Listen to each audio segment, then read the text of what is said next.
ग्वालियर चंबल संभाग में डेंगू का कहर थमने का नाम नहीं ले रहा है। डेंगू के मरीजों की संख्या लगातार बढ़ रही है। गजरा राजा मेडिकल कॉलेज की बात करें तो यहां से जारी रिपोर्ट के मुताबिक संभाग में डेंगू के 17 नए मरीज सामने आए हैं, जिनमें से 11 मरीज सिर्फ ग्वालियर जिले से हैं। अब जिले में डेंगू के मरीजों की संख्या 300 के पार हो गई है, जिसको लेकर सीएमएचओ डॉक्टर मनीष शर्मा का कहना है अचानक मरीजों के बढ़ने से जय आरोग्य और मुरार अस्पतालों में बेड कम पड़ गए हैं, जिसके बाद दोनों अस्पतालों में अतिरिक्त बेड की व्यवस्था की गई है।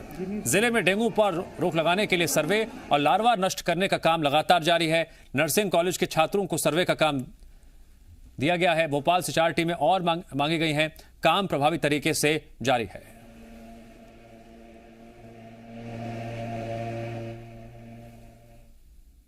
केवल 14 केस निकले थे पॉजिटिव डेंगू के। ये ना, ये रिपोर्ट जो मेरे को मिली है कॉलेज से, 2 दिन पुरानी रिपोर्ट है, तो टोटल 14 केस निकले थे वहाँ पर, और डेथ तो एक भी नहीं है डेंगू से।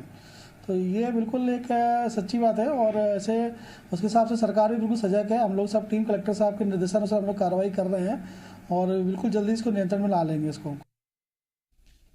तो ग्वालियर चंबल संभाग में डेंगू का कहर लगातार बढ़ता जा रहा है। संभाग में 17 नए मरीज मिले, जिनमें से ग्वालियर के 11 मरीज सामने आए हैं। ग्वालियर में डेंगू के मरीजों की संख्या इसी के साथ 300 के पार हो चुकी है।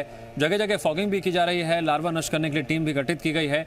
लेकिन जी मध्य प्रदेश छत्तीसगढ़ लगातार जनता से ये अपील कर रहा है कि प्रशासन अपना काम कर रहा है, जनता अपनी जिम्मेदारी निभाए, कहीं पर भी पानी को इकट्ठा ना होने दिया जाए।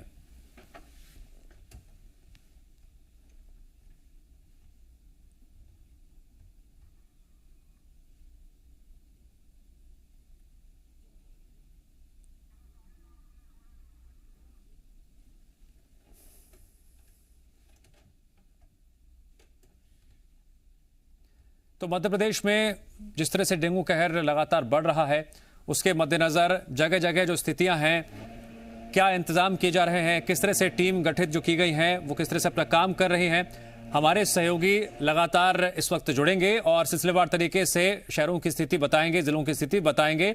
इसी कड़ी में सबसे पहले मैं रुख करता हूं भोपाल का, जहां मौजूद हैं वासु। उसके बाद हम और जिलों की बात करेंगे। वासु, भोपाल में टीम भी गठित की गई है और साथ ही साथ जगह जगह लोगों को जागरूक भी किया जा रहा है। क्या स्थिति है ग्राउंड रिपोर्ट डेंगू को लेकर?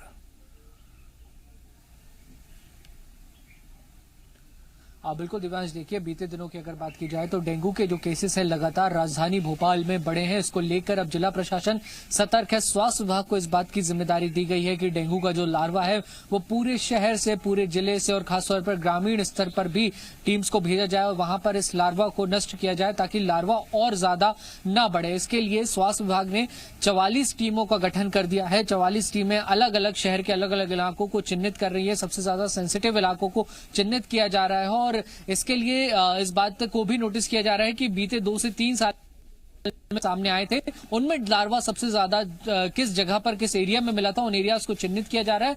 वहां पर स्पेशल कैंप्स लगाए जा रहे हैं, दवाओं का छिड़काव किया जा रहा है। जो लेटेस्ट आंकड़ा हमारे पास आया है, रोजाना 125 से ज्यादा घरों में राजधानी भोपाल में दिव्यांश जो डेंगू का लार्वा है वो मिल रहा है और लगातार लोगों को सतर्क करने का, जागरूक करने का काम किया जा रहा है। इसके अलावा अगर भोपाल के बड़े अस्पतालों की बात करें, शासकीय तो हमीदिया अस्पताल में, जेपी अस्पताल में, काटजू हॉस्पिटल में डेंगू के इलाज के लिए विशेष इंतजाम जो है वो किए गए हैं।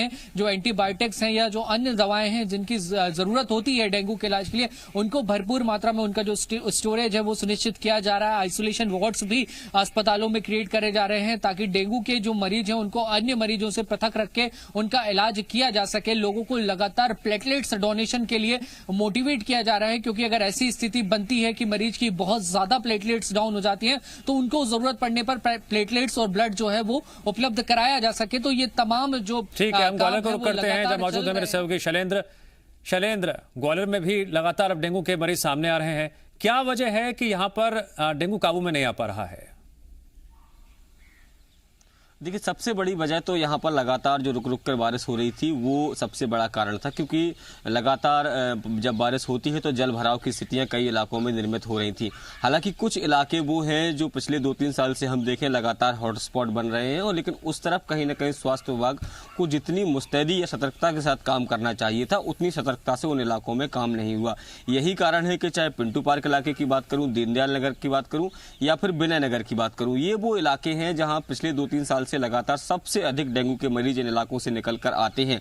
तो वहां स्वास्थ्य विभाग ने तो लापरवाही बरती ही बरती है, लेकिन स्थानीय लोगों ने भी लापरवाही बरती है, क्योंकि कोरोना का संक्रमण जैसे ही खत्म हुआ वैसे ही जो है डेंगू ने दस्तक दे दी। और पहले जब इक्का दुक्का केस आ रहे थे तब स्वास्थ्य विभाग भी अलर्ट मोड पर नहीं था और लोग भी उसको इतना गंभीरता से नहीं ले रहे थे। लेकिन देखते ही देखते डेंगू ने ग्वालियर में भी विकराल रूप धारण कर लिया। आज की स्थिति में बात करूं तो 300 से अधिक केस जो है वो सामने आ चुके हैं। और दिव्यांश, सबसे अधिक चिंता की बात तो ये है कि इसकी चपेट में सबसे अधिक जो है वो बच्चे आ रहे हैं और उन बच्चों को भर्ती कराने के लिए सबसे अधिक चिंता की बात करें तो आपने बात बताई, तो मुझे सबसे अधिक चिंता लग रही है मंदसौर की, जहां पर लगातार आंकड़े बढ़ रहे हैं। इस वक्त डेंगू का हॉटस्पॉट मंदसौर बना हुआ है। मनीष, क्या वजह इसके पीछे? पहले जब हॉटस्पॉट में आए थे तब शुरुआती दौर में अगर प्रशासन जाग गया होता तो शायद ये तस्वीर नहीं होती और डेंगू पर काफी पहले ही काबू पा लिया जाता। लेकिन कहीं न कहीं लापरवाही भी रही, उसके बाद केस बढ़े तो प्रशासन मुस्तैदी से उसे रोकथाम के लिए जुटा और लगातार उपाय किए गए, फॉगिंग की गई, लार्वा नष्टीकरण किए गए। अभी तकरीबन 150 लोगों की टीम है जो लगातार घर घर जाकर लार्वा का सर्वे कर रही है, लार्वा का नष्टीकरण कर रही है। और अब उम्मीद जताई जा रही है, हालांकि केस भी कम हुए, जहाँ 50 से 60 केस प्रतिदिन आ रहे थे वहाँ 10 में या सिर्फ 10 से कम में यह फिगर सिमट गया। तो कहीं ना कहीं अब मनीष, जनसंख्या के लिहाज से कितनी टीमें यहाँ पर गठित की गई हैं और क्या टीमें सही तरीके से, खासकर अगर हम बात करें उन इलाकों में जहां पर डेंगू सबसे ज्यादा फैल रहा है, क्या लोगों को जागरूक किया जा रहा है? लोगों को जानकारी नहीं है, जानकारी का अभाव है, तो वहां पर सही बात पहुंचाई जा रही है नहीं?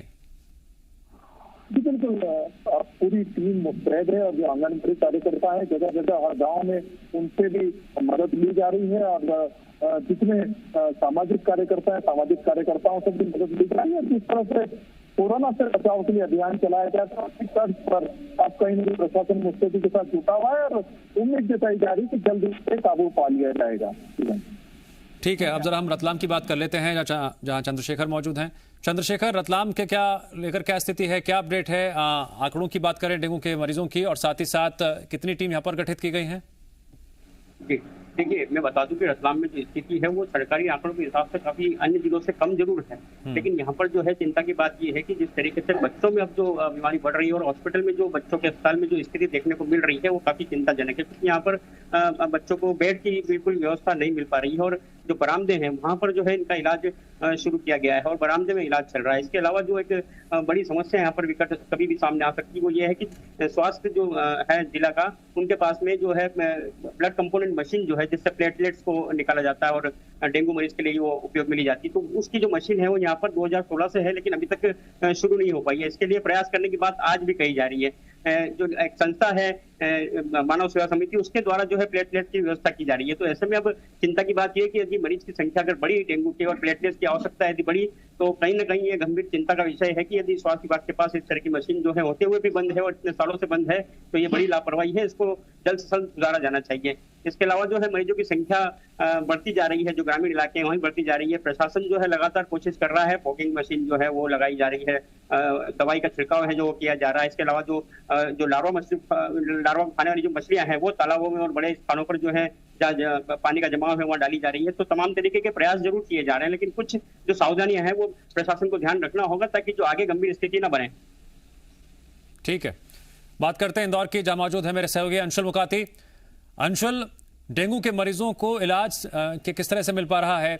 और दूसरी अहम बात यह भी है कि आप लगातार रिपोर्ट कर रहे हैं कि फॉगिंग भी की जा रही है प्रभावित इलाकों में और लार्वा भी नष्ट किया जा रहा है। क्या डेंगू इंदौर में कंट्रोल में कहा जा सकता है फिलहाल?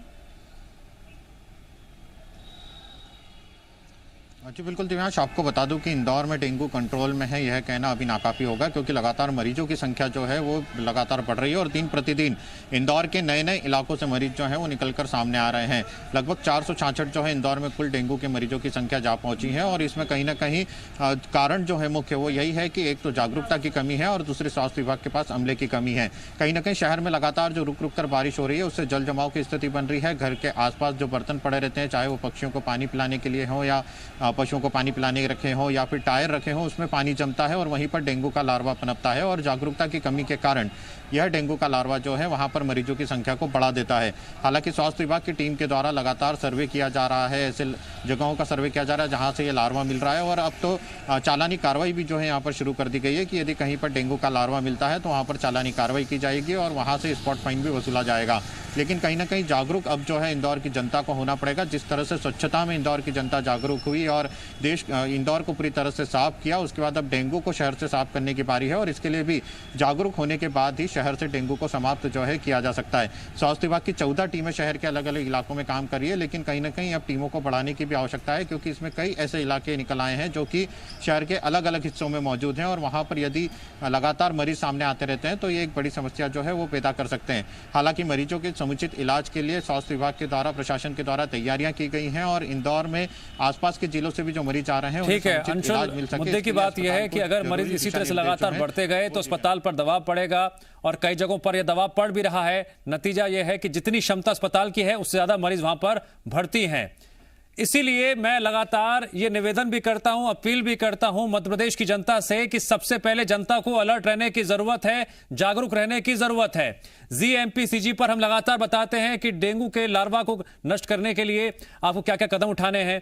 फॉगिंग तो प्रशासन कर ही रहा है, लेकिन जनता को क्या कुछ करना चाहिए। अगर आप ये जानकारी लगातार लेते रहिए और दूसरों को भी देते रहिए, तभी हम डेंगू से लड़ सकते हैं और इसको हरा सकते हैं। बहुत बहुत शुक्रिया हमारे तमाम सहयोगियों का जिन्होंने हमें ग्राउंड रिपोर्ट दी।